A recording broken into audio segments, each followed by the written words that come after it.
10 नाम अपराध के बारे में पढ़ते हैं, उसमें बोला है कि अश्रद्धालु को कृष्ण नाम का प्रचार नहीं कर। तो ये क्या लाइन है, ये हमें क्या लाइन समझनी है, क्योंकि प्रचार तो करना ही है, सबको ही करना है। हम अश्रद्धालु को ही हम श्रद्धा की तरफ लेके जाते हैं। उसमें बताया कि कृष्ण के नाम की महिमा का प्रचार नहीं करना है।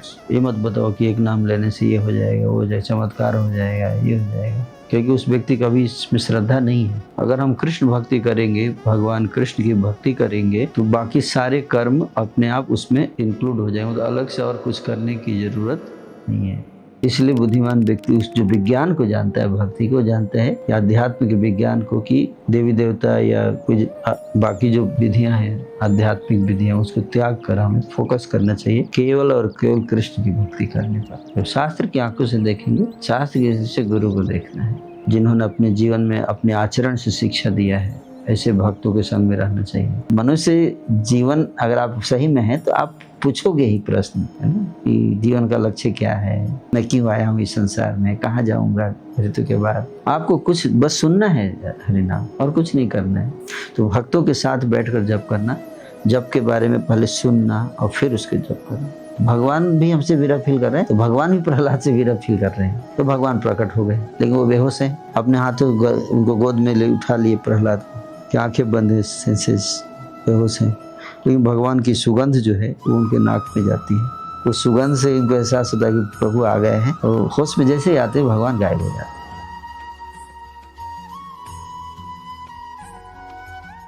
हरे कृष्णा। तो आपका बहुत बहुत स्वागत है हमारे कथयंतम चैनल की इस पॉडकास्ट सीरीज़ में। तो आज हमारे साथ बहुत ही स्पेशल गेस्ट जुड़े हैं। आपने हमारे जितने भी पॉडकास्ट देखे हैं उनमें से बहुत सारे ऐसे डिवोटी जिन्होंने एक प्रभु जी का नाम लिया, वो हैं हिज ग्रेस सुंदर गोपाल प्रभु जी। आपने देखा होगा कि हमारे पॉडकास्ट में कितनी बार प्रभु जी का नाम बोला गया है कि प्रभु जी से हमने ये सीखा, प्रभु जी से हमने ये सीखा। तो आज हमारे साथ जुड़ चुके हैं हिज ग्रेस सुंदर गोपाल प्रभु जी। हरे कृष्णा प्रभु जी, आपका बहुत बहुत स्वागत है। हम बहुत सौभाग्यशाली हैं, सच में। मैं कब से चाह रहा हूँ कि आपका जो है आपके साथ हम पॉडकास्ट करें, पर आप बहुत बिजी रहते हैं, बट आपने हमारे लिए समय निकाला। बहुत बहुत धन्यवाद प्रभु जी। हरे कृष्ण। तो अगर मैं प्रभु जी के बारे में कुछ बताना चाहूँ, प्रभु जी का इंट्रोडक्शन, वैसे तो पूरा 1 घंटा इंट्रोडक्शन में जा सकता है, पर मैं शॉर्ट में आपको इंट्रोडक्शन बता देता हूँ। तो प्रभु जी जो हैं बीटेक सिविल इंजीनियरिंग प्रभु जी ने किया, गोल्ड मेडलिस्ट हैं, बिट्स सिंदरी 2002 में किया प्रभु जी ने। एमटेक फ्रॉम आईआईटी दिल्ली 2004 में एमटेक किया प्रभु जी ने, और work as manager and L&T 2004 to 2007।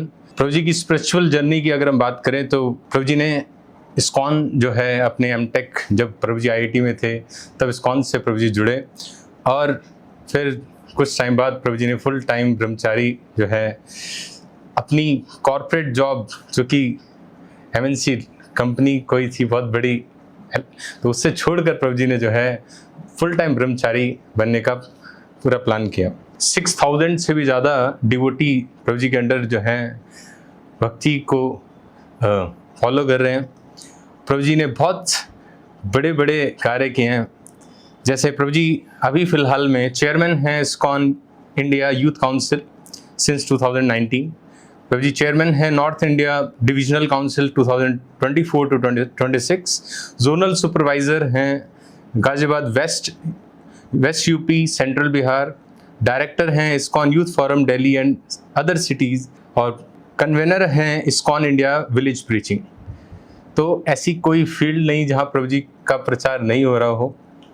बताने के लिए प्रभु जी के लिए बहुत सारा है। प्रभु जी ने अभी तक 3 वर्ल्ड रिकॉर्ड जो हैं बन चुके हैं, जिसमें 2023 में leadership webinar most live viewers का अवार्ड मिला, 2019 youth festival with 5000 in Vedic dress, 2023 largest anti addiction awareness programme. प्रभु जी की गाइडेंस में इतना कुछ हो रहा है। आज हमारा बहुत बड़ा सौभाग्य है कि हम प्रभु जी के सानिध्य में बैठे हैं और प्रभु जी से कुछ पूछ पाएँ, कुछ प्रभु जी से सीख पाएँ। तो प्रभु जी फिर से आपका बहुत बहुत स्वागत है। हरे कृष्णा। हरे कृष्ण। मैं उतना अच्छा नहीं हूँ बोलने में, बट मुझे और ऊपर से डर लग रहा है क्योंकि हम जो हमारे आइडल हैं वो हमारे सामने बैठे हैं, हम जिनसे हर दिन सीखते हैं, जिनकी क्लासेस सुनते हैं, वो हमारे सामने बैठे हैं। तो मुझे लग रहा है मुझे यहाँ नहीं नीचे बैठना चाहिए, बट फिर भी आपके सामने बैठ के बहुत अच्छा लग रहा है प्रभु जी। तो आज हम जो है हमने टॉपिक सोचा है कि हम भक्ति की 9 स्टेजेस के ऊपर डिस्कशन करें। आप हमें भक्ति की 9 स्टेजेस जो हैं उनको बताएं, उन्हीं के ऊपर हम एक एक करके क्वेश्चन पूछेंगे और आप अपना जो भी एक्सपीरियंस आपने फेस किया इतने सालों में वो हमारे साथ शेयर करें प्रभु जी। पहला सवाल प्रभु जी बताने के लिए, प्रभु जी वैसे मैं आप सबको बता दूं, प्रभु जी की जर्नी की अगर हम बात करें तो जर्नी के लिए प्रभु जी मैंने कई पॉडकास्ट प्रभु जी के देखे, तो प्रभु जी बहुत पसंद नहीं करते कि उनकी जर्नी का डिस्कशन हो। प्रभु जी चाहते हैं कि सिर्फ भगवान का ग्लोरिफिकेशन हो। तो अगर कोई प्रभु जी की जर्नी सुनना चाहता है, प्रभु जी के बहुत सारे पॉडकास्ट प्रभु जी के चैनल पे अवेलेबल हैं, वहाँ से वो देख सकते हैं। तो आज हमारा जो फुल फोकस है कि हम सब अपनी भक्ति को बढ़ाएं। सब ये मैं चाहता हूँ कि आप सब नोट पैड लेके बैठें और आज के इस पॉडकास्ट को जो है अपने अंदर उतारने की कोशिश करें। क्यों? क्योंकि ये सभी के लिए है, जो भी भक्ति में जुड़े हैं और जो भक्ति में बहुत आगे बढ़ भी चुके हैं उनके लिए, क्योंकि हमें अब देखना पड़ेगा कि हम अभी किस स्टेज पर हैं। तो मैं तो अभी मुझे लग रहा है श्रद्धा हमारी बहुत कमज़ोर है, तो मैं प्रभु जी से स्टार्ट करना चाहूँगा कि प्रभु जी श्रद्धा के ऊपर जो है हम सबकी बहुत कोमल श्रद्धा है। कुछ भी हम देखते हैं तो कि इस्कॉन में ऐसा हो रहा है तो हमारी श्रद्धा जो है कमज़ोर पड़ जाती है। तो कैसे हम अपनी कोमल श्रद्धा को दृढ़ श्रद्धा बना सकें, इसके लिए कुछ हमें बताएं प्रभु जी। हरे कृष्ण। ओम अज्ञानतिमिरान्धस्य ज्ञानाञ्जनशलाकया चक्षुरुन्मीलितं येन तस्मै श्रीगुरवे नमः। नमः ओम विष्णुपादाय कृष्णपृष्ठाय भूतले श्रीमते भक्तिवेदांत स्वामिति नामिने नमस्ते सरस्वती देवे गौरवाणी प्रचारिणे निर्विशेष शून्यवादी पाश्चात्य देशतारिणे। जय श्री कृष्ण चैतन्य प्रभु नित्यानंद श्री अद्वैत गदाधर शिवासादि गौर भक्तवृंद। हरे कृष्ण कृष्ण कृष्ण हरे हरे, हरे राम राम राम हरे हरे। श्रद्धा शब्द विश्वास का सुदृढ़ निश्चय। कृष्ण भक्ति कैले सर्व कर्म कृत है। कृष्णदास कविराज गोस्वामी ने श्री चैतन्य चरितामृत में श्रद्धा का शब्द को परिभाषित किया। साधक के अंदर जो श्रद्धा है उसका लक्षण ये है कि पूर्ण विश्वास रहना चाहिए कि अलग से कुछ करने की ज़रूरत नहीं है। विश्वास कहे, विश्वास भी इसको कहा जाता है। श्रद्धा का अर्थ है विश्वास। इस बात का विश्वास क्या? सुदृढ़ निश्चय, सुदृढ़ विश्वास, कमज़ोर नहीं, सुदृढ़ विश्वास। जो श्रद्धा हिल जाए वो श्रद्धा नहीं है। क्या उसका अर्थ क्या है कि कृष्ण भक्ति कैले सर्व कर्म कृत होय।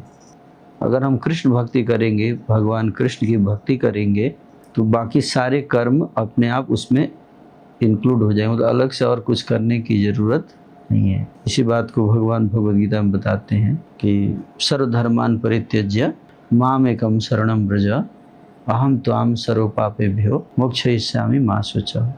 सारे धर्मों को त्याग कर केवल मेरी शरण में आ जाओ। भगवान कृष्ण की पूर्ण शरणागति, अनन्य शरणागति, और किसी का नहीं। तो ये जो है कि पूर्ण विश्वास कि कृष्ण अवश्य मेरी रक्षा करेंगे, तो ये श्रद्धा है।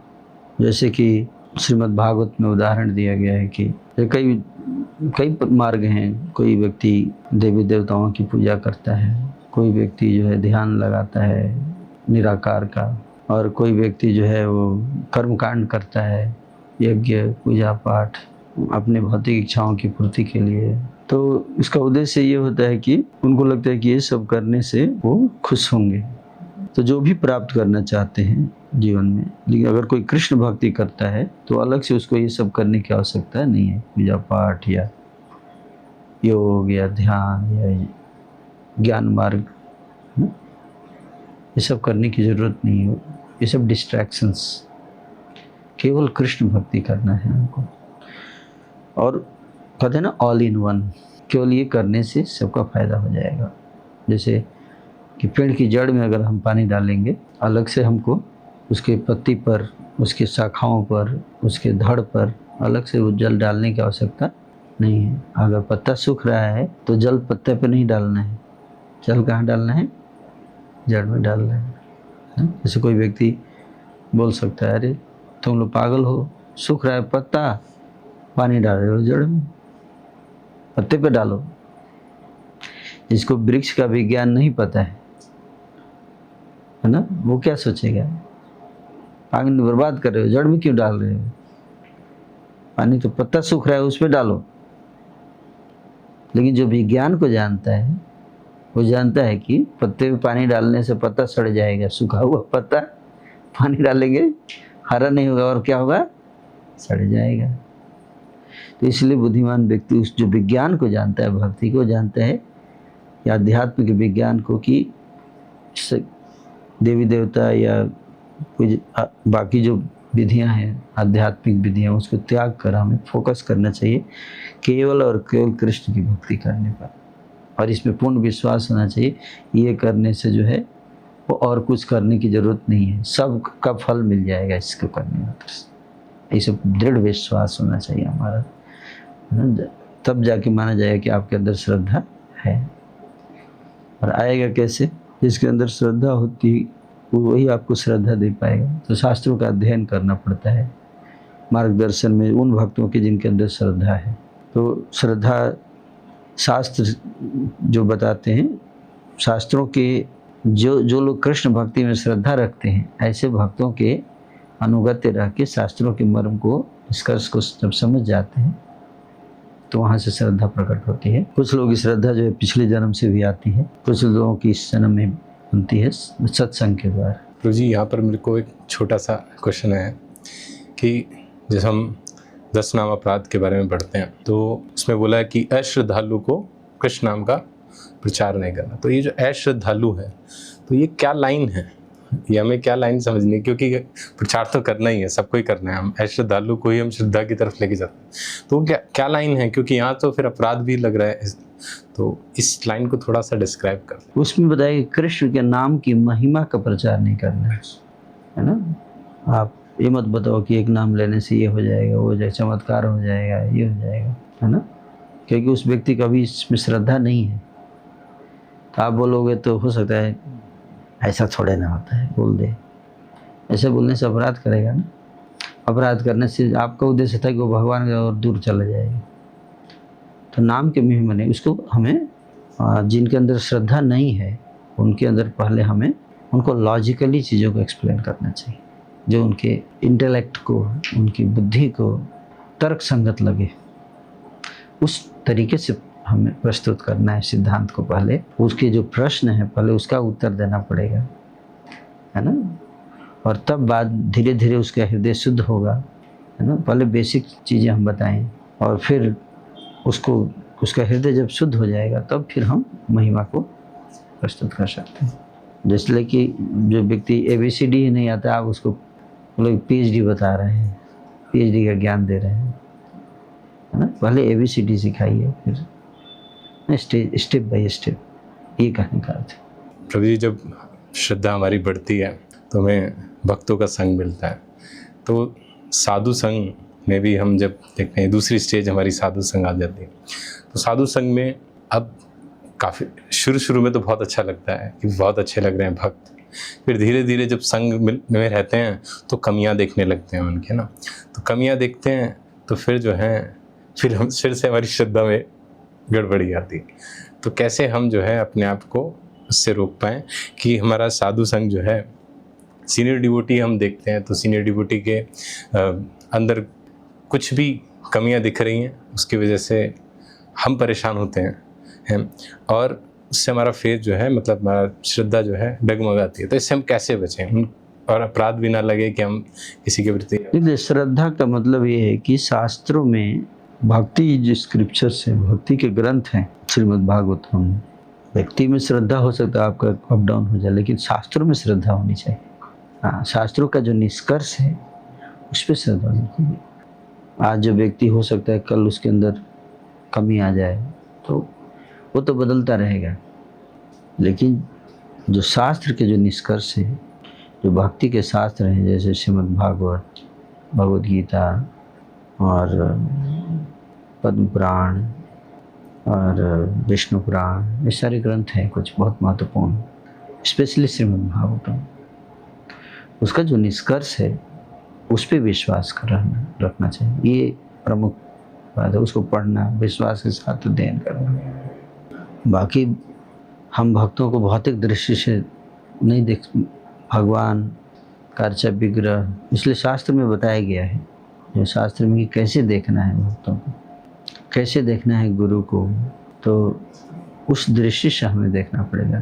जैसे हम जमुना जी को स्नान करने जाते हैं या गंगा जी को स्नान करने जाते हैं, तो गंगा जी में गंदगी, सारे शहर का गंदगी जा रहा है, तो कोई बोल सकता है अरे तो गंदा जल है, इसमें आप लोग ना इसको पवित्र मानते हो, इसमें दोष दिख रहा है ना, सामने तो दिखता है, फिर सामने दिख रहा है, लेकिन हम उसको इन आँखों से नहीं देखते, हम शास्त्र की आँखों से देखते हैं। जब शास्त्र की आँखों से देखेंगे तो शास्त्र कहता है कि गंगा कभी अपवित्र नहीं, बल्कि कोई अपवित्र व्यक्ति उसमें जल मिलेगा तो वो भी जल गंगा से टच करते ही वो अपवित्र जल भी गंगा हो जाता है। तो इसलिए गंगा की महिमा है शास्त्रों में जो बताया गया, तो हमको शास्त्र की दृष्टि से गंगा को देखना है, हमको शास्त्र की दृष्टि से वैष्णव को देखना है, शास्त्र की दृष्टि से गुरु को देखना है, तब हम बच पाएंगे। नहीं तो हम अपनी भौतिक दृष्टि से देखेंगे तो हमारा श्रद्धा कम हो जाएगा। और दूसरा चीज़ क्या है कि हम जो आदर्श आचार्य हैं उनके ऊपर हमारा श्रद्धा ज़्यादा आधारित है, जैसे श्रील प्रभुपाद जी हैं, है ना, उनके जो निष्कर्ष दिए हैं उन्होंने, उस पर ज़्यादा ध्यान देना चाहिए। और जो लोग जिन्होंने अपने जीवन में अपने आचरण से शिक्षा दिया है, ऐसे भक्तों के संग में रहना चाहिए, तो उससे श्रद्धा बढ़ती है ना। और वैष्णव में क्योंकि हमारे अंदर विकार हैं, काम, क्रोध, लोभ, ईर्ष्या, द्वेष, अहंकार, तो इसलिए कहा गया कि गुरु के और वैष्णव के बहुत नज़दीक नहीं जाना चाहिए जब तक कि हम एडवांस नहीं हो गए हैं। आग की तरह है, जैसे बहुत ज़्यादा नज़दीक जाएंगे तो भी दिक्कत है, बहुत दूर जाएंगे तो भी दिक्कत है। दूर जाएंगे तो आपको ठंडी लगने लगेगी, नज़दीक जाएंगे तो जलने का खतरा है। एक रेस्पेक्टेबल डिस्टेंस बना के हमें रहना चाहिए। प्रभु जी, आपने बोला शास्त्रों पर विश्वास हमारा होना चाहिए, पर कई बार हम भी कोशिश करते हैं कि थोड़ा सा बताएं सबको, शास्त्रों के बारे में बताने की कोशिश करते हैं, तो विश्वास नहीं करते शास्त्रों पे। तो शास्त्रों पे श्रद्धा कैसे बढ़ेगी, ये भी एक थोड़ा सा यहाँ क्वेश्चन बन जाता है। क्योंकि मैं कई बार कोशिश करी तो कहता है ये तो हम कैसे मान लें, ठीक है ये लिखा है, किसने लिखा है, जो लिखने वाला है वो ऑथेंटिक था नहीं था। तो बहुत शास्त्रों पे भी जो है उंगली उठाते हैं, तो इस पर कैसे हम कर सकते? शास्त्रों को प्रॉपर तरीके से एक्सप्लेन करना पड़ेगा, है ना। ऐसा नहीं है कि लोग विश्वास नहीं कर रहे, बहुत लोग विश्वास करते हैं। मैं खुद साइंटिफिक बैकग्राउंड से ऊपर में विश्वास करता हूँ, है ना। ऐसा नहीं है कि शास्त्र इलॉजिकल, बट उसको लॉजिकली प्रेजेंट करना। हमको ये नहीं बोलना कि आप विश्वास, ये मैं बोल रहा हूँ आप मानो इसको, नहीं, आगे क्यों मानना ये बताना पड़ेगा, क्यों माने, क्यों विश्वास करें, है ना। लॉजिक क्या है इसके पीछे, उसको लॉजिक को हमें एक्सप्लेन करना पड़ेगा, तब लोग समझ पाएंगे। कम से कम जो समझना चाहता है वो समझ पाएगा। कई लोग समझना ही नहीं चाहते, तो हम उसको नहीं समझा सकते। जो व्यक्ति सो रहा है आप उसको नहीं, उसको जगा सकते हो, लेकिन जो सोने का ड्रामा कर रहा है आप उसको नहीं जगा सकते, है कि नहीं, कि वो सो नहीं रहा है। लेकिन हाँ, जो लोग इनोसेंट हैं, जेन्युइन सीकर जिसको बोलते हैं, जेन्युइन सीकर, जो जिज्ञासु, जो जानना चाहते हैं, है ना। मैं नहीं बोल रहा कि आप लोग कहते हैं कि accept God, you people tell, आप लोग बोलते हैं कि भगवान, you accept God blindly, you people make us accept God blindly. No, we don't say that, we are just saying that don't reject God blindly.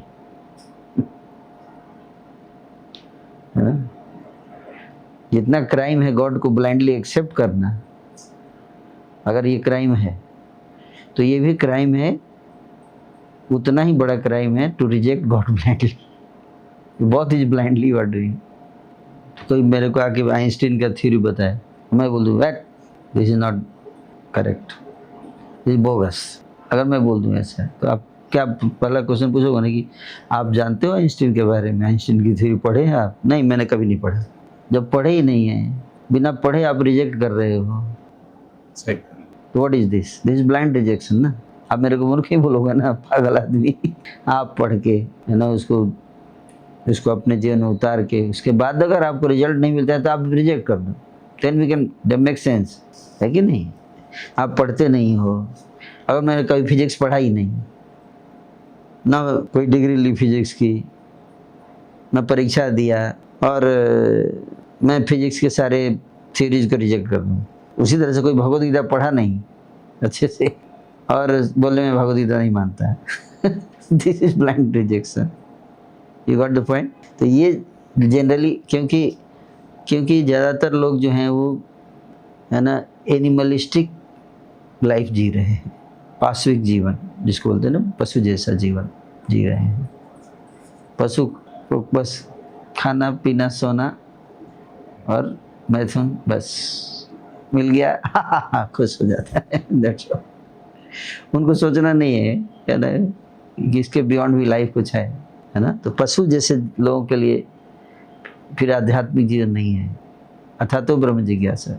वेदांत सूत्र कहता है कि अगर आप मनुष्य जीवन अगर आप सही में हैं तो आप पूछोगे ही प्रश्न, है ना, कि जीवन का लक्ष्य क्या है, मैं क्यों आया हूँ इस संसार में, कहाँ जाऊँगा मृत्यु के बाद क्या होगा, है ना। ये सब प्रश्न उठेगा ही। ये इंसान, कुत्ता के अंदर नहीं उठेगा ये सब प्रश्न, इंसान है तो उठेगा ही। इसका उत्तर नहीं है विज्ञान के पास, विज्ञान इसका उत्तर नहीं दे सकता ना कि जीवन का उद्देश्य क्या है। विज्ञान क्या बताता है? विज्ञान तो बोलता है कि लाइफ कम्स फ्रॉम केमिकल, तो केमिकल का उद्देश्य क्या है कुछ नहीं। विज्ञान तो ये भी नहीं कहता है कि जीवन का उद्देश्य खुश रहना है। Scientifically you can not prove, can you prove scientifically the purpose of life to be happy? No, you can not prove. तो हम उस विज्ञान पे डिपेंड नहीं रह सकते ना। इसलिए स्पिरिचुअल साइंस उसका एक स्टेप बाय स्टेप प्रोसेस होता है। फर्स्ट स्टेप है ना, what is the need of spirituality. सबसे पहले फर्स्ट थिंग, जो मैं किसी चीज़ के बारे में इंटरेस्ट क्यों लूँगा, अगर उसका रिलेवेंस होगा मेरे लाइफ से तभी लूँगा ना। Don't introduce spirituality first, we should introduce the need of spirituality. अध्यात्म की क्या आवश्यकता है, क्यों अध्यात्म का पालन करना, इससे क्या फ़ायदा होगा। जो मेजॉरिटी जनता को पता ही नहीं है कि इसका क्या यूटिलिटी है लाइफ में, इसका क्या उपयोगिता है जीवन में, है ना। उनको कुछ आइडिया नहीं है। आपके घर में आपके सामने ही अगर बहुत बड़ा हीरा रखा हुआ हो, डायमंड रखा हुआ है, लेकिन आपको उसके बारे में कुछ पता ही नहीं, तो आप उसके वैल्यू को नहीं समझोगे। It's like that. तो हमें पहले उनको बताना पड़ेगा स्पिरिचुअलिटी है क्या, है ना। जनरली लोग दे मिसअंडरस्टैंड स्पिरिचुअलिटी। उनको लगता है कुछ तो पूजा पाठ, अगरबत्ती घुमाना, पत्थर की पूजा करना, कुछ ऐसे व्यक्ति को इमेजिनरी गॉड को हमने कुछ लोगों ने इमेजिनरी क्रिएट किया है ना। कोई देखा है भगवान को, है ना, किसी ने भगवान को देखा है क्या, है ना, आपने देखा है क्या भगवान को? कोई दिखता नहीं है तो कैसे मान ले किसी चीज़ को। तो इस तरह की चीज़ें जो हैं वो लोगों के दिमाग में है ना, और उनको लगता है कि ये सब इमेजिनरी चीज़ें हैं, है ना। लेकिन वो अगर इमेजिनरी है तो इतने इंटेलिजेंट लोग क्यों जुड़े हुए हैं? ये कॉमन सेंस होना चाहिए, यूज करना चाहिए ना। इतने इंटेलिजेंट लोग स्पिरिचुअलिटी को परस्यू करते हैं, कुछ तो है ना। मैं नहीं कहता कि आप 100 ब्लाइंडली फॉलो करो, बट ब्लाइंडली आप अनफॉलो भी मत करो दैट्स द पॉइंट। इतनी बुद्धि हम एक्सपेक्ट करते हैं इंसान से, है ना, कि आप एक्सप्लोर तो करो, कम एक्सप्लोर, ट्राई टू अंडरस्टैंड। उसके बाद भी आपको लगा कि नहीं इससे इलॉजिकल चीज़ें हैं, इसका कोई आधार नहीं है, ये सब माइथोलॉजी है, इमेजिनेशन है, उसके बाद कंक्लूड करो, पहले नहीं। मेरा यही कहना है, इतना ही वी एक्सपेक्ट फ्रॉम पीपल। हम एक्सपेक्ट नहीं करते कि आप आइए और जो मैं कहता हूँ फॉलो, नहीं, बट आप आइए और सीधे रिजेक्ट मत कीजिए। आप आइए, हम आपको एक्सप्लेन करते हैं, आप उसमें कुछ दोष है, आप क्वेश्चन है आप पूछिए, we don't discourage question. And finally जब आपका जो बुद्धि संतुष्ट हो जाएगी, हाँ ये सही है, हमें ये ज़रूरी है, इसके बिना जीवन में प्रॉब्लम है, then you go, that's the point. जब स्टार्टिंग में जुड़ते हैं, मैं जब जुड़ा तो भक्तों का संग मिला। भक्तों के संग से भक्तों ने बताया कि अच्छा ऐसा ऐसा करते हैं, माला करते हैं, भगवान की पूजा करते हैं, अर्चना करते हैं। तो माला स्टार्ट हुई। शुरू में तो बहुत आनंद आता है माला करने में, पर धीरे धीरे जो है माला में वो टेस्ट कम होने लगता है, मतलब वो बिल्कुल मैकेनिकल हो जाता है। तो मैकेनिकल इससे हम कैसे निकले, क्यों मैकेनिकल हो जा रही है वो माला? नहीं, कोई भी चीज़ है, आप जो प्रोसेस है उसको फॉलो करेंगे तभी तो होगा ना। आप लेबोरेटरी में वैज्ञानिक होते हैं, 2 केमिकल मिलाते हैं तो तीसरा केमिकल बनता है ना, कॉमन सेंस है। लेकिन उसके लिए फिक्स रहता है कि पर्टिकुलर टेम्परेचर TPV, इस टेम्परेचर इतना प्रेशर इतना वॉल्यूम होगा तभी ये रिएक्शन होगा, नहीं तो दोनों केमिकल मिलाने के बावजूद भी रिएक्शन नहीं होगा। अगर उतना टेम्परेचर नहीं है, उतना प्रेशर नहीं, उतना वॉल्यूम नहीं है, तो एक पर्टिकुलर टेम्परेचर प्रेशर वॉल्यूम पर ही वो रिएक्शन होगा। अगर आप वो कंडीशन क्रिएट नहीं कर पाए तो 2 केमिकल मिक्स करने के बावजूद भी वो रिएक्शन नहीं होगा। If what is illogical is common sense. उसी तरह से स्पिरिचुअलिटी में इसमें बताया गया है जब आप जप करो तो कैसे करना है, तो उस प्रॉपर सेटअप से जप करेंगे तो ज़रूर होगा। ऐसा नहीं कि सबके साथ ऐसा होता है। बहुत लोग, many people they have developed taste for chanting, ऐसे भी लोग हैं।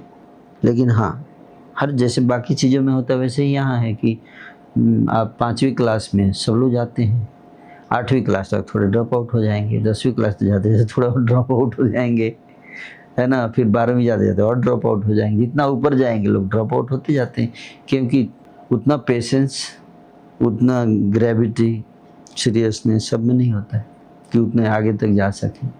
इतनी ही बात है और कुछ नहीं है। अगर आप जो प्रोसेस बताएगा उसको फॉलो करेंगे तो उसका टेस्ट तो आएगा ही। ऐसा नहीं कि हरिनाम में टेस्ट नहीं। तो एक बार वो जी प्रोसेस को अगर एक बार शॉर्ट में बता दी, ये में कहाँ है? बहुत सिंपल प्रोसेस है। आपको कुछ बस सुनना है हरिनाम और कुछ नहीं करना है। आप जब करो क्लियर प्रोनाउंस करो, उच्चारण आपका बिल्कुल स्पष्ट होना चाहिए। हरे कृष्ण कृष्ण कृष्ण हरे हरे, हरे राम राम राम हरे हरे।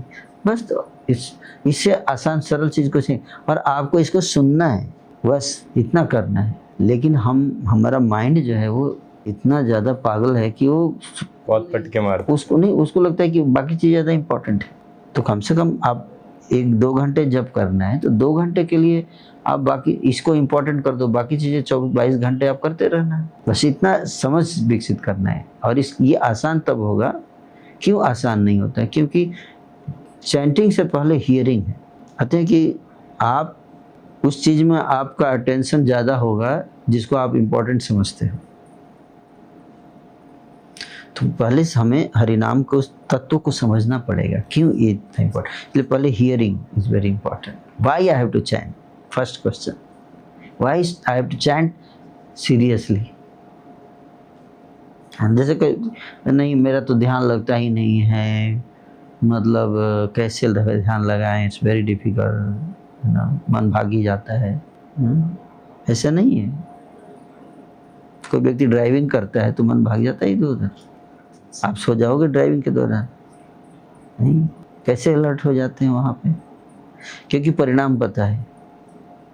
हाल अगर 4 सेकंड भी सोए तो मर जाएंगे, तो इसलिए व्यक्ति अलर्ट रह लेता है। आपको 100 का गड्डी दे दो नोट, कितना अटेंटिव काउंटिंग करेंगे। उसमें कोई कुछ बोला है रुको, और अगर मान लीजिए बीच में कोई टोक दिया तो भूल गए तो फिर से करते हैं ना, तो वही चीज़ है। लेकिन हमसे तो 500 का वैल्यू है, लेकिन एक मंत्र का वैल्यू नहीं है। चाहे ध्यान से हुआ या नहीं हुआ, चाहे 108 काउंट हुआ या नहीं हुआ, क्या फ़र्क पड़ता है? 1-2 कम भी हो गया तो यू गॉट द पॉइंट। लेकिन 500 का नोट 1-2 कम हो गया तो दोबारा गिनते हैं, ठीक से 2 बार गिन के चेक करते हैं, हाँ सही में हुआ है उतना। क्यों? क्योंकि 500 रुपये का वैल्यू हम ज़्यादा देते हैं उससे। सच्चाई ये है, हम वैल्यू देते नहीं हैं नाम को। करते हैं जब, लेकिन वैसे नहीं करते जितना वैल्यू हम पैसे को देते हैं उतना नहीं देते हैं। सच्चाई ये बता रहा हूँ आपको। नहीं तो हम बहुत सावधान, ऐसा नहीं कि हम लोग अटेंटिव नहीं हो सकते, बहुत अटेंटिव हो सकते हैं हम लोग। आप छत के किनारे जाके खड़े हो जाइए, देख लो कितनी सावधानी से चलते हैं, जहाँ रिस्क होता है लाइफ में कितनी सावधानी से व्यक्ति निकलता है उधर से। तो वही मैं बता रहा हूँ कि वैल्यू से अच्छे से वैल्यू समझाना, इसके लिए श्रवणम बहुत जरूरी है। हम नाम की महिमा को श्रवण करना, नाम तत्व को श्रवण करना, इस बाद शुरू में नहीं, बाद में जब आप प्रैक्टिशनर हो गए तो इसलिए हियरिंग बहुत ज़रूरी है, भागवत श्रवण बहुत ज़रूरी है, नाम की महिमा जानना बहुत ज़रूरी है ना, नहीं तो उसका वैल्यू नहीं देंगे। टाइम पास है ना, पैरेलली कोई और काम भी करेंगे, ठीक है ये तो टाइम पास है, मेन काम तो ये करना है, ऐसे ऐसे चलता है। जब इसके कारण है ना हम ध्यान नहीं देते हैं, इसलिए उसका रिजल्ट नहीं मिलता।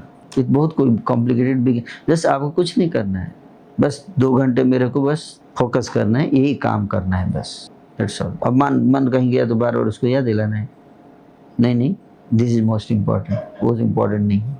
और ये तब होगा जब सफिशिएंट हम है ना श्रवणम करेंगे। श्रवणम जितना होगा उतना ज़्यादा हमारा मन लगेगा। जब जो श्रवणम जिसका कमज़ोर होगा, भागवत श्रवण अध्ययन, तो वो नहीं कर पाएगा, फिर उसके लिए बाकी चीज़ ज़्यादा इंपॉर्टेंट हो जाएंगी।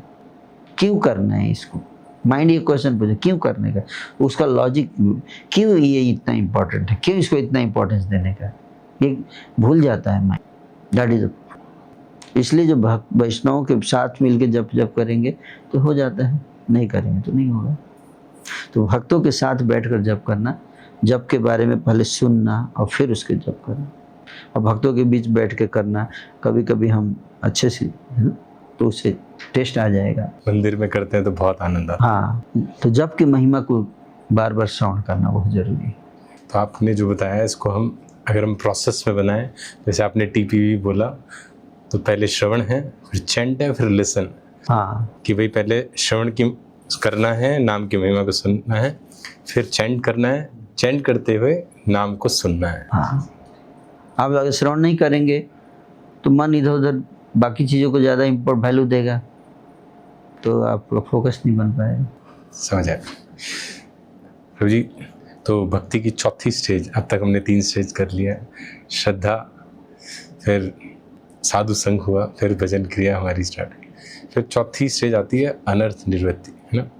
तो अनर्थ निवृत्ति में जो है हम जब चैंट करते हैं तो हमारे अनर्थ कटते हैं धीरे धीरे, तो बट फिर भी जो है देखते हैं कि हमारे अंदर अभी भी, भक्तों के अंदर भी गुस्सा दिखाई देता है, लस्ट, तो हम जैसों के अंदर लस्ट भी दिखाई देती है। तो इसको कैसे जो है प्रभु जी हम और मतलब कैसे और प्रोग्रेस करें, कैसे हमारे अनर्थ जल्दी से जल्दी कटे? नहीं, कुछ एक्स्ट्रा करने की जरूरत नहीं है, श्रवण और कीर्तन सफिशिएंट है ना। जैसे सफिशिएंट श्रवण कीर्तन करना पड़ेगा, तो ये आप अपना आप काम करेंगे। चैंटिंग ध्यान से करिए, दवाई है ना। तो भागवत का अध्ययन, साधु संग, भागवत श्रवण और करेंगे, और फिर उसके बाद जब करेंगे तो उसका इफेक्ट होगा ही। कुछ करना नहीं, सुनना है, उच्चारण करना और सुनना है, उससे हमारा मन अपने आप कंट्रोल। हम मन को नहीं नियंत्रित कर सकते, हम लस्ट ग्रीड ये सब नहीं कर सकते, हमारे बस में नहीं है ये मंत्र करेगा। मंत्र में शक्ति है, लेकिन हम उसको सख्ती से नहीं करते, इसलिए उसकी शक्ति मैनिफेस्ट नहीं हो रहा है। हम मंत्र को चिप ले रहे हैं। ये मंत्र जो है, इसे नामकारी बहुधा निज सर्वशक्ति, भगवान अपना नाम में शक्ति दिया है, लेकिन हम इसको सस्ता ले लेते हैं, चिप ले लेते हैं, है ना। हम सोचते इतना शक्ति है क्या, इसके कारण से अगर हम करेंगे ध्यान से तो वो करेगा ही अनर्थ। हमने कितने भक्तों का देखा अनर्थ खत्म हो जाते हैं, कई भक्तों का पूरा चेंज हो गया लाइफ, मतलब ऐसे ऐसे लोगों का लाइफ मैंने चेंज होते हुए देखा है ना। पूरा क्रिमिनल माइंड व्यक्ति कंप्लीट साधु माइंड हो गया नाम की महिमा से, है ना। ऐसे ऐसे लोगों का जीवन परिवर्तित हुआ है। लेकिन वही है कि फेथ, क्या फेथ से करना पड़ेगा। The faith can move the mountains. और कुछ एक्स्ट्रा ऑर्डिनरी नहीं, बस सिंपल कि भाई आप, फेथ का निशानी यह है कि आप ध्यानपूर्वक करेंगे, तब इसका मतलब आपको फेथ है। तो जस्ट ध्यान से करना है, सुनना है और सफिशिएंट टाइम देना है। आप देखो लोग पूजा पाठ करने बैठते हैं तो ये नहीं कि खा भी रहे हैं और पूजा भी कर रहे हैं, मोबाइल भी देख रहे हैं, पूजा भी कर रहे हैं, इसका मतलब आप सीरियस नहीं है। आप प्रधानमंत्री नरेंद्र मोदी के पास जाओगे तो एक आध मोबाइल बीच में मैसेज से हाँ बोलिए मोदी जी, ऐसे करोगे हैं? नहीं, आपको पूरा फोकस रहना पड़ेगा। बहुत इंपॉर्टेंट व्यक्ति के साथ आप बैठे हैं, आप इधर उधर नहीं कर सकते, है कि नहीं? वैसे भगवान का नाम और भगवान में कोई अंतर नहीं है। तो जब हम उसके साथ बैठे तो पूरा हमारा फोकस बहुत प्रेयरफुल मोड होना चाहिए। अरे भगवान से अपॉइंटमेंट मिला है ना? कितने लोग इस भाव में जप करते हैं, इसलिए अनर्थ नष्ट नहीं हो रहे हैं। तो जी हमें पता कैसे चलेगा कि हम प्रोग्रेस कर रहे हैं कि अभी हमारा रिग्रेस चल रहा है? पता चलेगा यही जो अनर्थ निवृत्ति होगी,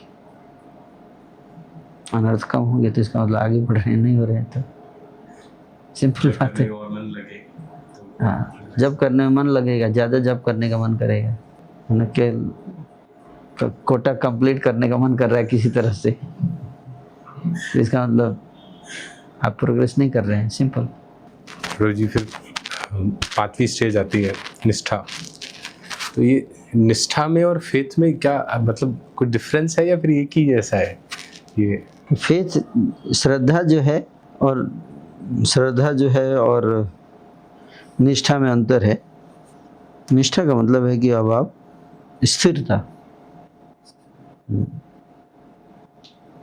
श्रद्धा मतलब फेथ मतलब आपको पूर्ण विश्वास है लेकिन आप स्थिर नहीं हैं, मन चंचल। विश्वास है, ठीक है, माला करना है, नाम है, कृष्ण भगवान है, लेकिन स्थिर नहीं है।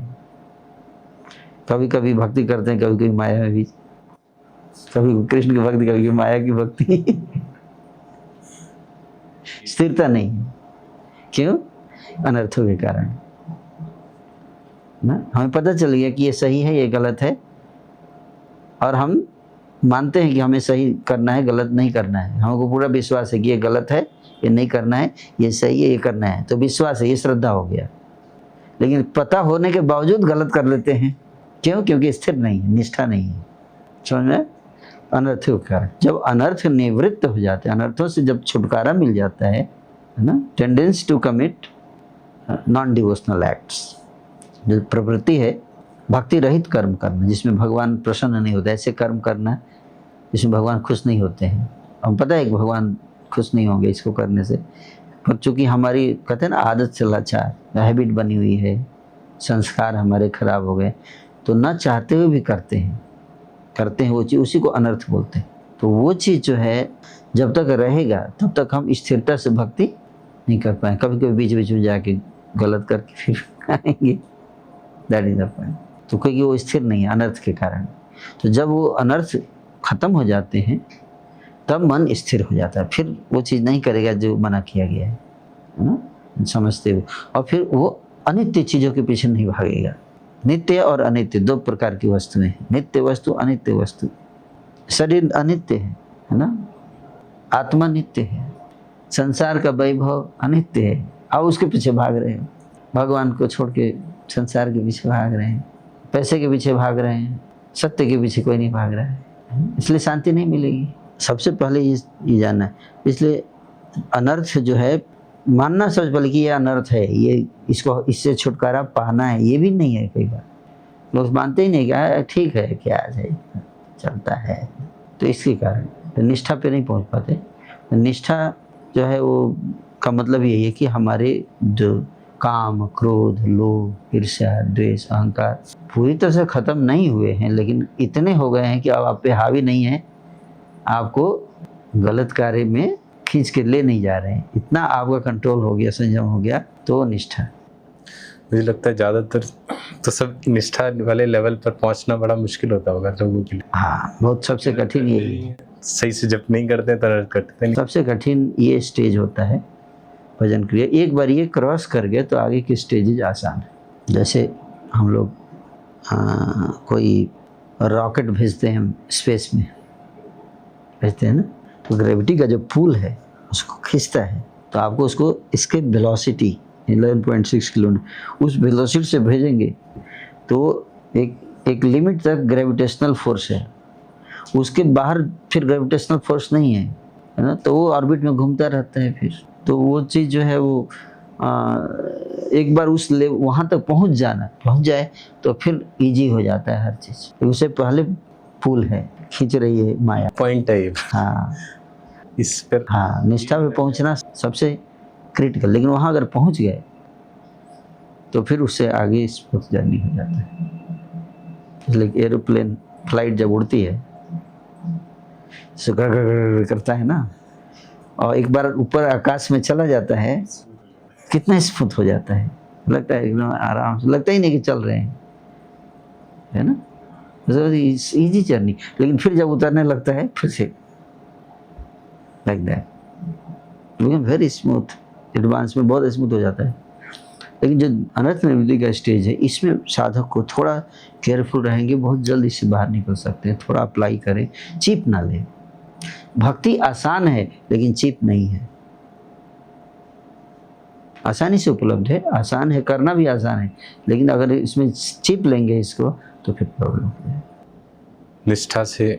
निष्ठा अगर हमारी बन जाती है, जैसे आपने बोला स्थिरता आती है, तो स्थिरता से फिर हमारी रुचि डेवलप होती है। हाँ, तो रुचि को थोड़ा सा डिस्क्राइब करें प्रभु जी में, क्योंकि हम तो रुचि का मतलब है कि सिंपल लैंग्वेज में, मैं टेक्निकली एक्सप्लेन नहीं करूँगा, सिंपल कोई भी चीज़ में अच्छा लगने लगता है ना। जैसे चीनी है या शुगर कैन, मिश्री है, मिश्री मीठी है, लेकिन जिसको पीलिया की बीमारी हो जाती है उसको कड़वी लगती है।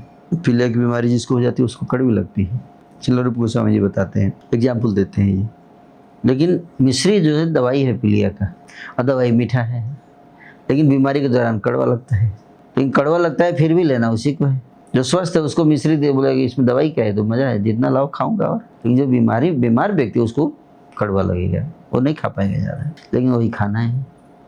और खाने से ज़बरदस्ती शुरू में खाना पड़ेगा। क्या ज़बरदस्ती? एफर्ट, दैट इज एफर्ट लगाना, एफर्ट, है ना। और फिर जब आप दवाई काम करने लगा, धीरे धीरे आपकी पीलिया की बीमारी ठीक होने लगती है, तो वही मिश्री जो कड़वा लग रहा था, धीरे धीरे उसका मिठास आप एक्सपीरियंस करने लगेंगे। अब धीरे धीरे मिठास लगने लगेगा। वो जो मिठास आने लगा वही रुचि। यू आर रिकवरिंग योर, नाम में टेस्ट है, भक्ति में आनंद है, लेकिन बीमारी के कारण हमारे अंदर बीमारी का अविद्या की बीमारी, हम अपने को शरीर मानते हैं, भौतिक मानते हैं। ये बीमारी जब ठीक होती है, जैसे से ठीक हो जाएगी, वो रुचि, टेस्ट आने लगे। जैसे हम लोग शरबत पीते हैं, ऐसे नहीं कोई फोर्स करता है पीने के लिए। रसमलाई खाते हैं, पिज़्ज़ा खाते हैं, पुलाव खाते हैं, टेस्ट आता है, फोर्स नहीं करना पड़ता है ना, मज़े से चावल ले लेके खाते हैं। उसी तरह से भगवान के नाम में बहुत स्वाद है ना, लेकिन उसको किंतु आदराद अनुदिनम खलु सैव जुष्टा स्वाद्वी कर्मात् भवति तद्गत मूलम। आदराद अनुदिनम, रेस्पेक्टफुली एंड रेगुलरली, ये दो वर्ड याद रखना पड़ेगा। रेस्पेक्टफुली एंड रेगुलरली जब करेंगे तो धीरे धीरे वो टेस्ट आ जाएगा। तो टेस्ट आ जाएगा तो आपको बोला जाएगा कि जब बंद कर दो, फिर भी आप करते रहोगे। आपको गुस्सा आएगा, क्यों बोल दिया जब बंद करने के लिए, इतना मज़ा आ रहा था मेरे को। अभी कोई जब करने के लिए बोलता है तो गुस्सा आता है कि नहीं? रुचि के लेवल पर जब जाएंगे तो कोई रोकने के लिए बोलेगा तब आपको क्या है, मतलब इतना आनंद आ रहा था, इस तरह से। That is sign of test, रुचि, वो रुचि का लक्षण है। और मन करेगा जब करने का, खत्म, मतलब आपका कोटा हो गया 16, लेकिन मन नहीं करेगा छोड़ने का, और करो। उस स्टेज को रुचि बोलते हैं। कई बार ऐसा, जैसे हम देखते भी हैं कि हमें खेलने में मन लग रहा है, हाँ, समय का पता नहीं चलता है। आपको पता है, जब आप स्टेज रुचि की, आप कोई व्यक्ति गेम खेल रहे हैं वो स्मार्टफोन पे, उसको पता नहीं चलता है 3 घंटे 4 घंटे, या रील देख रहा है, कितना टाइम बीत गया उसको पता नहीं चलता। क्यों? उसमें टेस्ट आ रहा है। तो उसी तरह से भक्ति में तो उससे कई गुना ज़्यादा आनंद आता है, टेस्ट आता है, कई गुना ज़्यादा आनंद आता है। तो जी अगर कोई, लेकिन उस लेवल तक पहुँचे तब, उसके बाद आप रुक नहीं पाओगे। जैसे अब किसी को बाकी चीज़ों में रुचि हो, वो सब छोड़ के ये भक्ति का इस रुचि तक कैसे पहुँचेगा फिर वो? नो, नेचुरली आपको कुछ छोड़ना नहीं है ना। आपको सबसे पहले ये समझना है कि जो मिनिमम रूल्स आपको बताएगा वो फॉलो करना है। उतना आप, मैंने बोल रहा कि आप सोना छोड़ दो, खाना छोड़ दो, नहीं, प्रसाद पाओ ना, बट भोग लगा कर पाओ, सात्विक भोजन पाओ, है ना, और निद्रा प्रॉपर लो, युक्ताहार विहार से। भगवान नहीं कहते कि आप भोजन मत करो, नहीं, रेगुलेटेड वे में करो, रेगुलेटेड वे में, और साथ में भक्ति जप करिए। तो जब जप करेंगे हम, तो धीरे धीरे जप में, गीता में भगवान बताते कि विषया विनिवर्तन्ते निराहार से देहि न रसो वर्जम रसो पेशो परम दृष्टवा निवर्तते, कि जब हायर टेस्ट मिलेगा तो लोअर टेस्ट अपने आप छूट जाएगा। जैसे अगर मैं आपको प्रपोज करूं, आपकी जॉब है, उसकी कितनी सैलरी है, को बोलेगा मेरी सैलरी 70,000 है, मैं बोलूँ मैं आपको एक दूसरा जॉब देने सोच रहा हूँ जिसकी सैलरी 1.5 लाख है, तो आप क्या करोगे? तुरंत छोड़ के ज्वाइन करेंगे? आपको दुख होगा, अरे यार छोड़ दिया, क्योंकि आपको पता है कि इससे ज़्यादा सैलरी का जॉब मिलने वाला है। तो कम सैलरी वाला छोड़ना नेचुरल, आसान हो जाता है, बहुत इजीली छूट जाता है। उसी तरह से जब भक्ति का रस चढ़ेगा, नशा, तो वो चीज़ें अपने आप छूट जाएगी। अगर नहीं छूट रही, इसका मतलब भक्ति का नशा ठीक से चढ़ा नहीं है। और क्यों नहीं चढ़ा है? क्योंकि हम भक्ति ठीक से कर नहीं रहे हैं, चढ़ने दे नहीं रहे हैं। तो फिर अगली स्टेज आ जाती है फिर आसक्ति।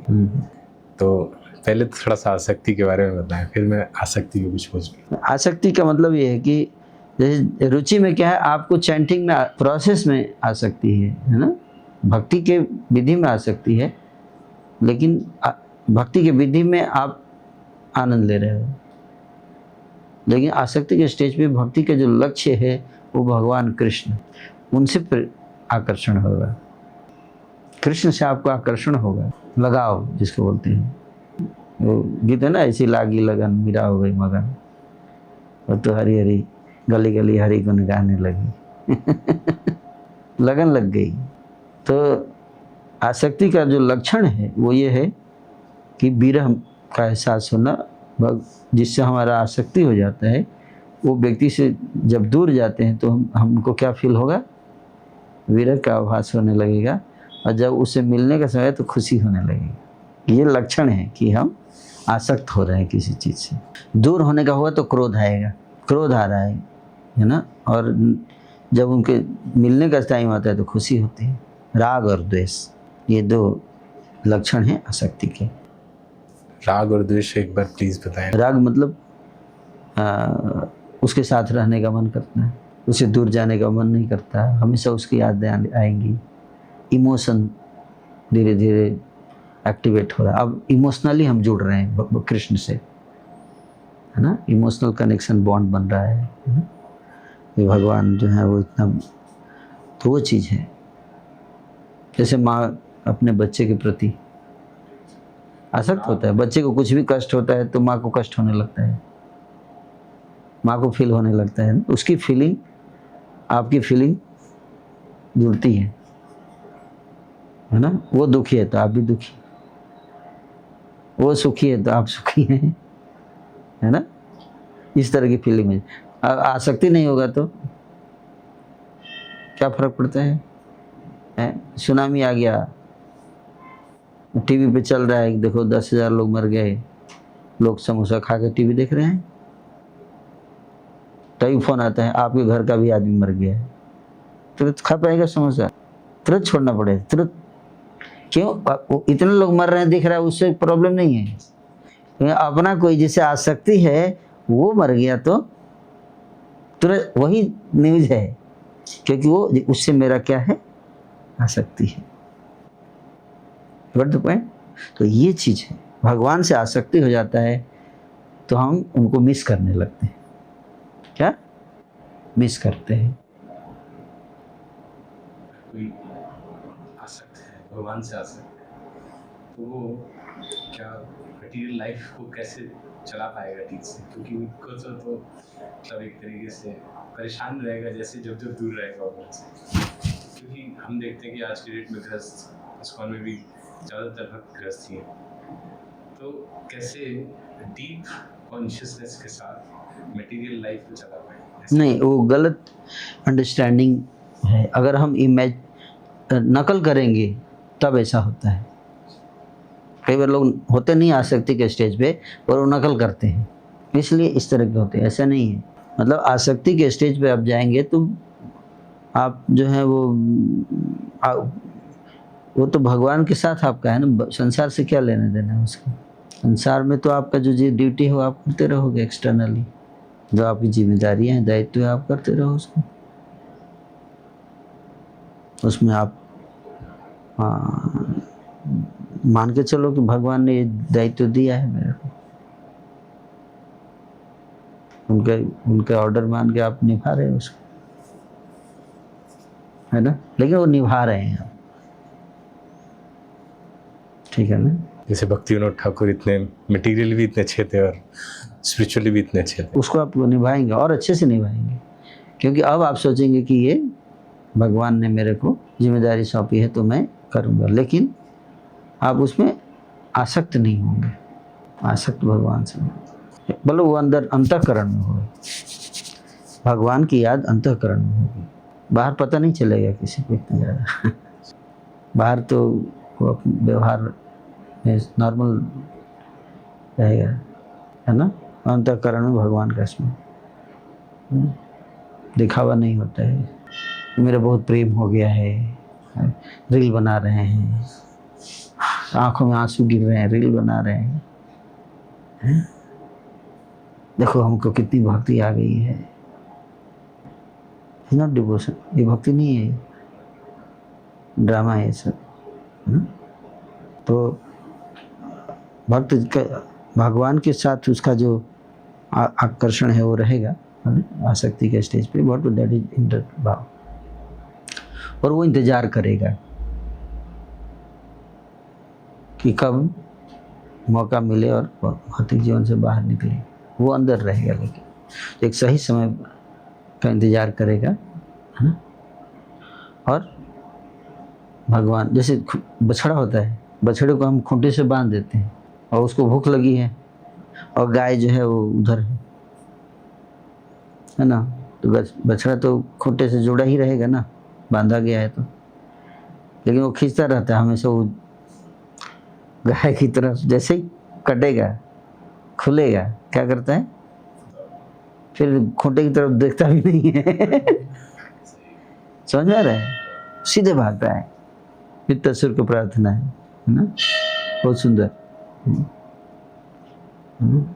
अजात पक्षायो मातरम खगा स्तन्या यथावत चितराच्छुदार्ता प्रियम प्रियेव विशुतम विषन्ना मनोरविंदाक्ष दृक्षते त्वाम।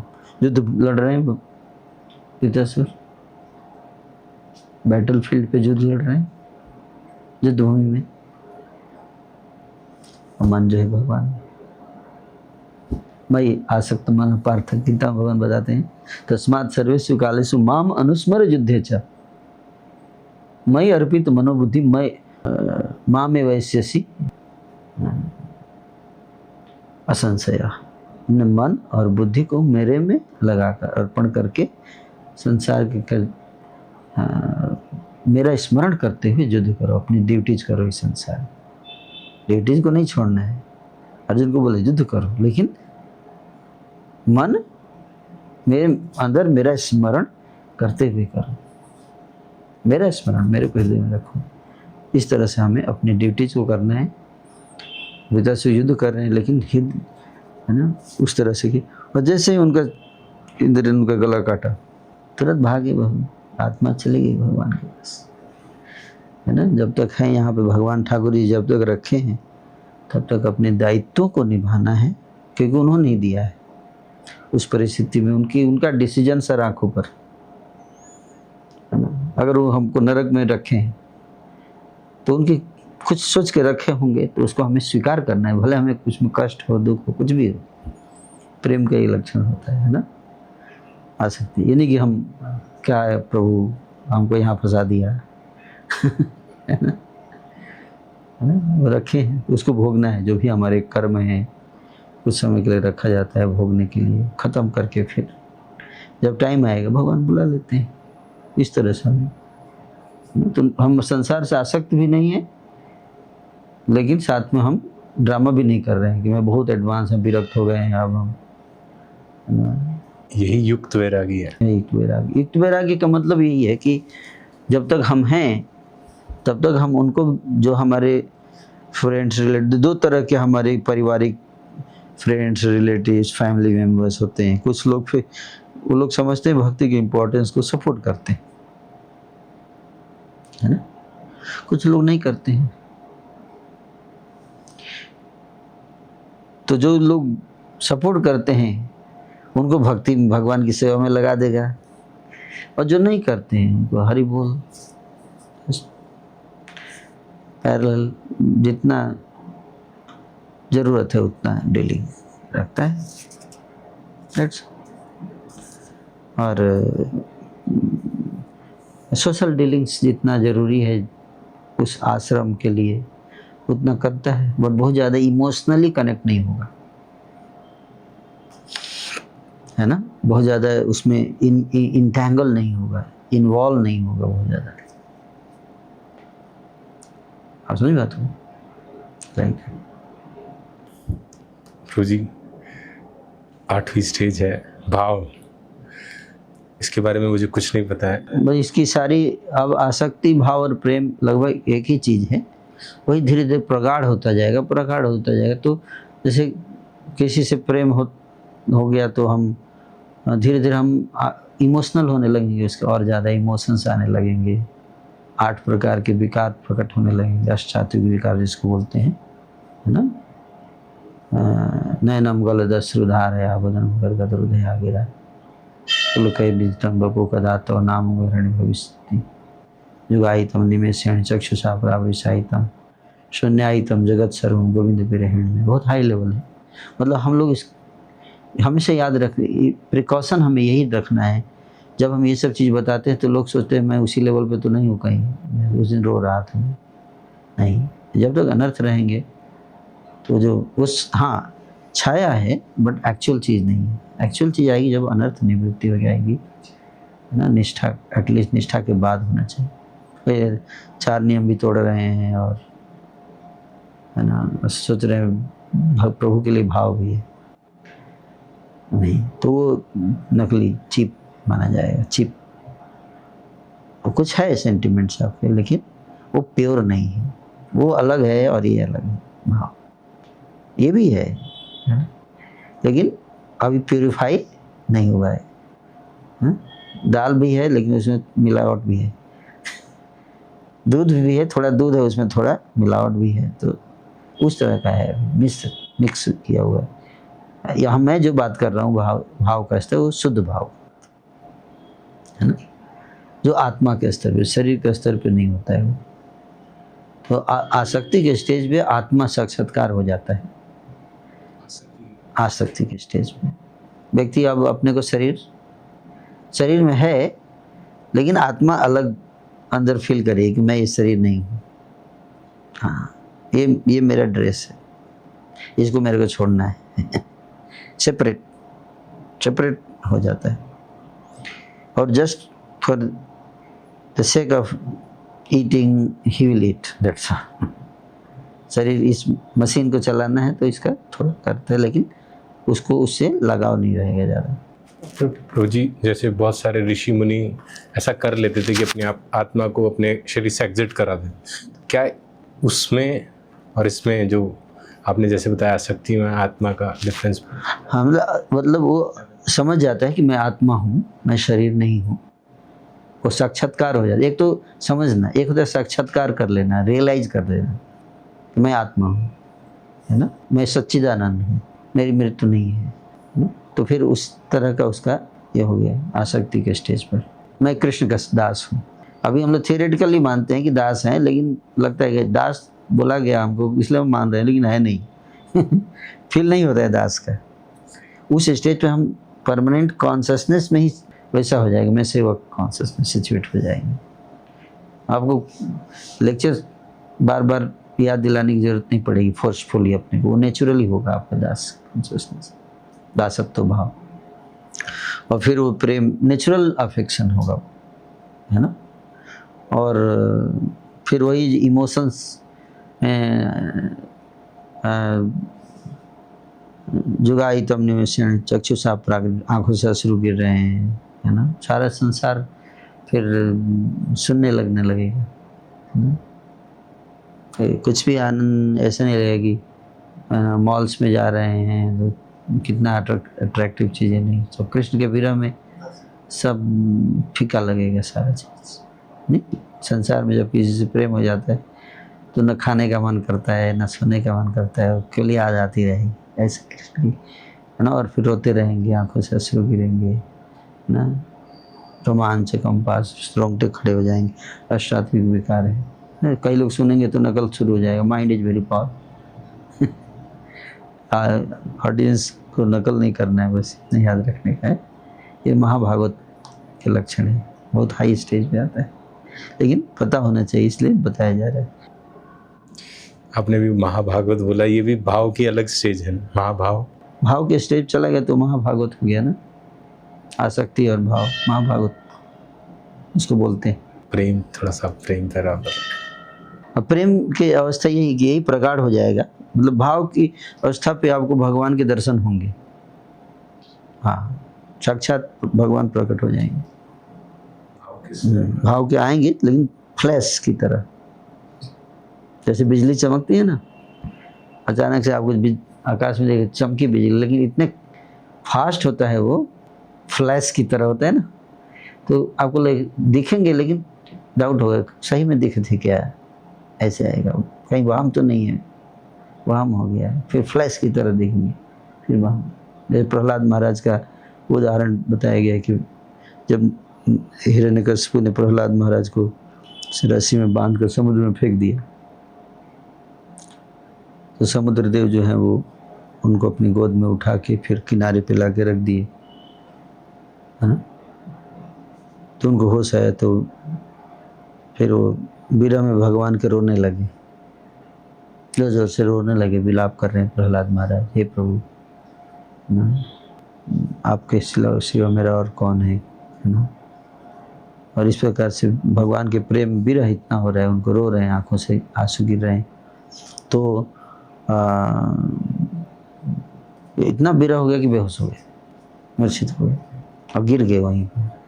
और तो जब भक्त को विरह हो रहा है तो इसके, अगर हमको भगवान से विरह, इसका मतलब भगवान को हमसे विरह हो रहा है, तब हमको फील हो रहा है, हमको फील हो रहा है। भगवान भी हमसे विरह फील कर रहे हैं, तो भगवान भी प्रहलाद से विरह फील कर रहे हैं, तो भगवान प्रकट हो गए, लेकिन वो बेहोश हैं। अपने हाथों उनको गोद में ले उठा लिए प्रहलाद को, उनके शरीर में बाल लगे हुए साफ कर रहे हैं अपने हाथों से ऐसे भगवान। प्रहलाद की आंखें बंद है, सेंसेस बेहोश हैं, लेकिन भगवान की सुगंध जो है वो उनके नाक पे जाती है। उस सुगंध से इनको एहसास होता है कि प्रभु आ गए हैं, और होश में जैसे ही आते हैं भगवान गायब हो जाते, लेकिन उनको दिखते हैं बिजली की तरह गायब होते हुए। जैसे गायब होते फिर से रोने लगते विरह में, है ना, फिर से रोने लगते विरह में, और फिर बेहोश हो जाएंगे, फिर भगवान प्रकट हो जाते हैं। ये लुका छिपी का गेम खेल के पर्पस ये होता है कि उस प्रेम को और क्या करना, प्रगाढ़, उस प्यास को और बढ़ाना, ताकि वो अपनी पराकाष्ठा तक पहुंच सके। ऐसा नहीं कि भगवान छोड़ के चले जाते हैं निश्चय, नहीं, वो चाहते हैं कि और ये प्रेम क्या हो, और प्रगाढ़ हो और बढ़े, इसके लिए ऐसा करते हैं भगवान। तो भाव के स्टेज में ऐसे होता है। और फिर जब वो स्टेज आ जाता है कि हाईएस्ट स्टेज पे जब प्रेम पहुंच जाता है, इमोशंस पहुंच जाती हैं, फिर भगवान खुद ही भक्त से दूर नहीं रह सकते। तो इसलिए साक्षात भगवान आके खड़े हो जाएंगे, दर्शन होगा, फिर वो गायब नहीं होंगे। उस अवस्था को प्रेम बोलते हैं, जहाँ साक्षात भगवान के दर्शन, उनसे बात हो रही है, वो आप देख रहे हैं आप ना, इस तरह से वो प्रेम की अवस्था। तो प्रेम अवस्था पे साक्षात भगवान के दर्शन, जैसे हम लोग फेस टू फेस एक दूसरे को देख रहे हैं, ऐसे दर्शन होता है भगवान। लोग बोलते हैं हमको प्रेम हो गया भगवान से, हैं, वो प्रेम अलग प्रेम है। ये प्रेम जो शास्त्रों में बताया गया प्रेम, प्रेम सब बहुत ऊंची अवस्था है जहाँ भगवान आपसे दूर रह ही नहीं सकते, उनको आपके साथ ही, क्योंकि आपके प्रेम को वो मिस नहीं कर सकते, तो वो अवस्था को प्रेम बोलते हैं। सारी जो चीज़ें हैं ये हमने बताया आपको, जो विश्वनाथ चक्रवर्ती ठाकुर जी ने लिखा है ये सब डिटेल माधुरी कादम्बरी नामक ग्रंथ में, उसी से मैंने आपको, और प्रभुपाद जी ने अपने तात्पर्यों में अलग अलग जगह पे इसका वर्णन किया है, तो उससे मैंने बताया है ना, जो शास्त्रों में दिया गया है उसको मैंने आपको थियोरेटिकली एक्सप्लेन करने का प्रयास किया है ना, थियोरेटिकली है ना। और वो दिव्य अनुभूतियाँ हैं जो तो कहते इतना कितना आनंद आता है उस स्टेज पर जब चला जाता है व्यक्ति, सांद्रानंद विशेष आत्मा अवस्था है वो, कि मतलब प्रेम की अवस्था व्यक्ति पहुंच नहीं सकता, भाव तक जा सकता है इंसान, इंसान प्रेम की अवस्था को नहीं प्राप्त कर सकता। क्या कोई ऐसे एग्जाम्पल नहीं रहे प्रभु? हाँ, क्योंकि आप प्रेम की अवस्था पे जाएंगे तो फिर ये शरीर उसको झेल नहीं सकता, मृत्यु आ जाएगी, मतलब रोक लेता है। जैसे ये शरीर है ना, ये शरीर एक जब पेन होता है, दर्द होता है शरीर में, तो एक लेवल तक बर्दाश्त कर सकता है, उससे ज़्यादा अगर दर्द होगा तो हार्ट फेल हो जाता है, होता है ना, फिर मृत्यु आ जाती है। उसी तरह से सुख का भी एक लेवल तक सुख ही, ये शरीर एक लेवल तक का सुख बर्दाश्त कर सकता है, उससे ज़्यादा सुख जो है ये शरीर पर हार्ट फेल हो जाएगा। तो इस शरीर में उसका उस चीज़ एक्सपीरियंस, उसके लिए दिव्य शरीर चाहिए, स्वरूप सिद्ध अवस्था। तभी महाभागवत तक की बात, अपनी इमोशंस को कंट्रोल करके, इस क्षमता भगवान का कुछ कार्य होगा तो वो करते हैं, जब समय आता है तो फिर चले जाते हैं। वो आध्यात्मिक शरीर में प्रेम का एक्सपीरियंस होता है, तो स्वरूप सिद्धि भी हो जाती है भाव के स्टेज पे। कि हमारा स्वरूप क्या है स्पिरिचुअल वर्ल्ड में, ये हमारा स्वरूप है इस मटेरियल वर्ल्ड में, ये बॉडी। स्पिरिचुअल वर्ल्ड में हमारा स्वरूप क्या है वो रिवील होता है, रिविलेशन जिसको बोलते हैं। कृष्ण के सखा हैं या 5 रूपों में हमारा संबंध है भगवान से, है ना, शांत, दास्य, साख्य, वात्सल्य और माधुर्य। कौन से रस में भगवान से किसका संबंध है वो भाव के स्टेज पे रिवील हो जाएगा, और प्रेम के स्टेज पे वो अपना स्वरूप भी उसको दिखेगा, अपना ड्रेस सब कुछ क्या है वो पता चल जाता है। तो फिर उसी स्वरूप में वो भगवान के धाम चला जाएगा। जैसे श्यामानंद प्रभु की घटना आती है कि वो झाड़ू लगाते लगाते गोलोक पहुंच गए, शरीर वहीं पे पड़ा हुआ है, आत्मा चली गई गोलोक, राधा रानी के सामने जाके बैठे हुए हैं। राधा रानी उनको तिलक लगाया, राधा गोपी स्वरूप में, सखी रूप में वहाँ चले गए, राधा रानी के सामने जाके बैठे, राधा रानी के नूपुर लगाया उनके चरणों में, और फिर वापस होश में आए। राजीव गोस्वामी को बताया, उनका राधा रानी दीक्षा भी दे दिया, नाम भी दे दिया, तिलक भी चेंज हो गया, तिलक भी चेंज हो गया। उनके गुरु जी गुस्सा हो गया कि इसका दोबारा इनिशिएशन कैसे हो गया है, गुरु जी बहुत मारे। फिर बोले कि उन्होंने बताया कि राधा रानी ने दिया है, तो बोले राधा रानी ने अगर आपको दिया है तो ठीक है, मैं सबके सामने तुम्हारा तिलक मिटाऊंगा, और दोबारा अगर प्रकट हो गया तब मानूंगा, अपने आप अगर दोबारा प्रकट हो जाएगा तब मानूंगा कि राधा रानी ने तुमको दिया है। सबकी सभा ऐसे बैठी, वैष्णवों की सभा बैठी, आपने हाथ तिलक मिटाया, और देखते देखते फिर से अपने आप तिलक प्रकट हो गया।